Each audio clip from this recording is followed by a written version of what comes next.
Bilashchhara lake ঘুরে এখন আমরা এখান থেকে বেরোয় যাচ্ছি। এটা অ্যাকচুয়ালি পাহাড়ের উপরে। আমরা এখান থেকে নেমে অন্য একটা জায়গায় যাব, যেখানটা আরও কিছু অ্যাডভেঞ্চার আমাদের জন্য অপেক্ষা করতেছে। তো ওঠানামার রাস্তাগুলো কিন্তু বেশ ভালোই এক্সট্রিম। দুইটা পাহাড় পার হয়ে দেন নামা লাগে।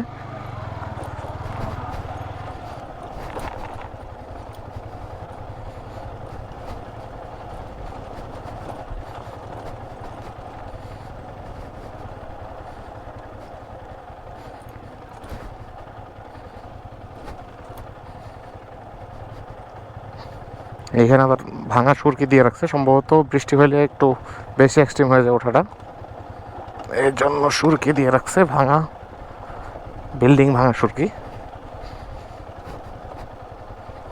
এখান থেকে বেরিয়ে আবার ডানে যাব আমরা, আরও কিছু অ্যাডভেঞ্চার আমাদের করতে হবে।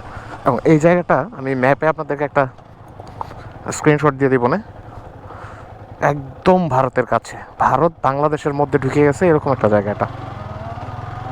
ভারতের একটা কোণা, ত্রিভুজ আকৃতির, ওই কোণাটা এই দিক দিয়ে ঢুকছে।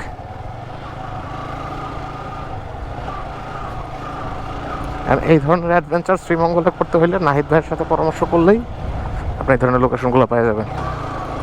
আর ফর্চুনেটলি নাহিদ ভাই আজকে আমাদের সাথেই অ্যাডভেঞ্চার করতেছে। এই লোকটা আসলে বাইকিং কমিউনিটির হিডেন জেম, অনেকে জানে না, অনেক সিনিয়র, এবং সিনিয়র বাইকার হিসেবে ওনার অ্যাক্টিভিটিসগুলো ওই লেভেলেরই।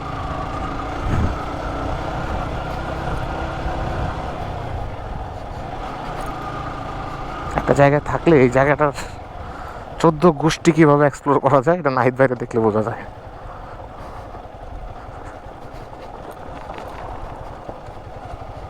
সেরকম আমরা আবার আগাচ্ছি অন্য একটা ছড়ার দিকে।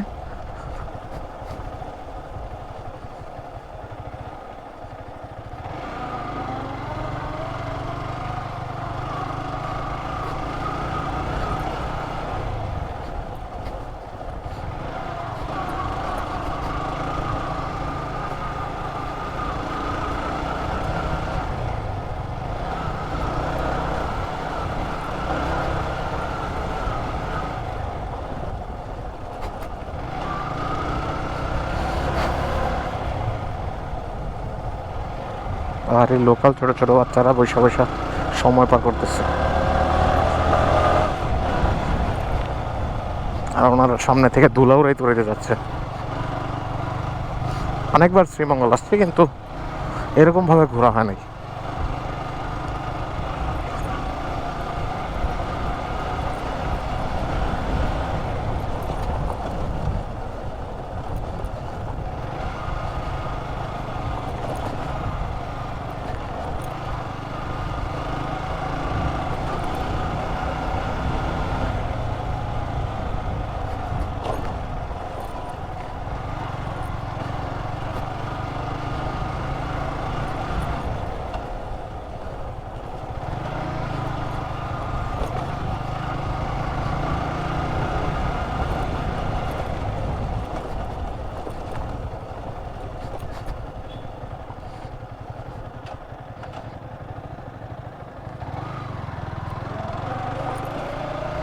একদম গহীন চা বাগানের ভিতরে।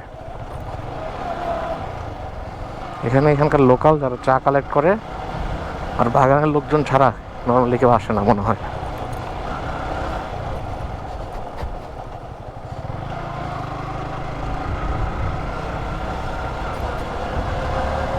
এবং ট্রাভেলারদের তো আনাগোনা নাই বললেই চলে।